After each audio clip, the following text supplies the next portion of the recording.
आप देख रहे हैं अल्फा डिफेंस हिंदी में आपका स्वागत है।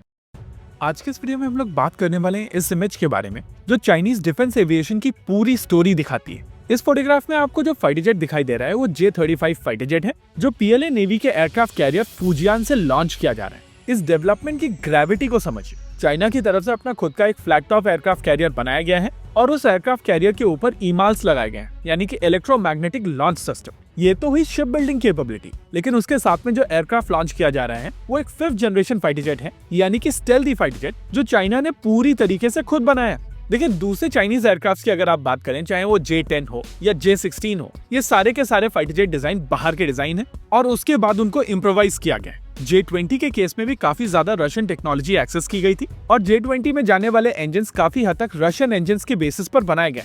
लेकिन अगर J-35 की बात की जाए तो चाइना की तरफ से इसको काफी स्लोली बनाया गया है और इस प्रोग्राम को लेकर धीरे धीरे रिफाइनमेंट किए गए।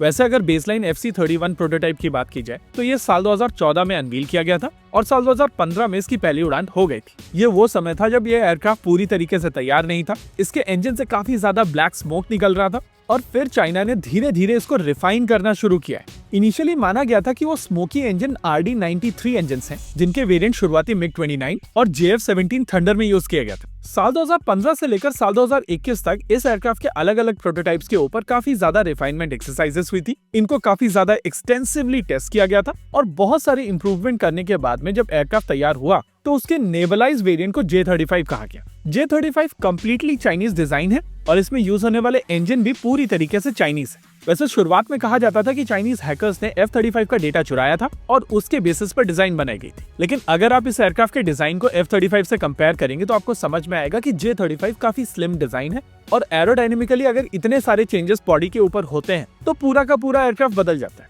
नेवरदलेस अब ये एयरक्राफ्ट बनकर तैयार है और ये इमेज जो अभी आप अपनी स्क्रीन के ऊपर देख रहे हैं ये सजेस्ट करती है कि फुजियान के ऊपर इसकी टेस्टिंग चल रही है। वैसे इस एयरक्राफ्ट की टेस्टिंग की वीडियोस अवेलेबल हैं, लेकिन कॉपीराइट के चलते हम लोग उसको यहाँ पर यूज नहीं करेंगे।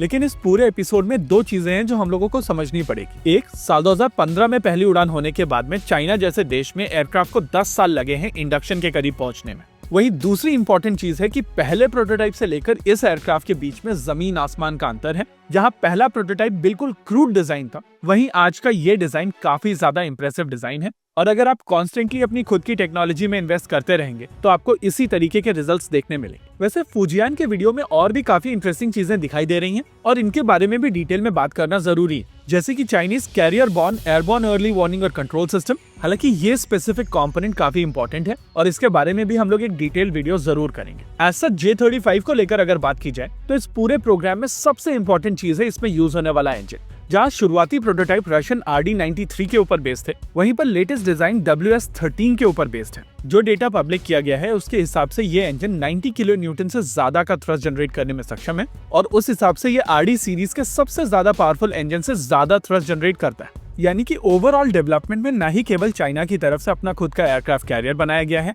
बल्कि अपना खुद का दूसरा 5th जनरेशन एयरक्राफ्ट बनाया गया है जिसका इंजन भी उनका खुद का है।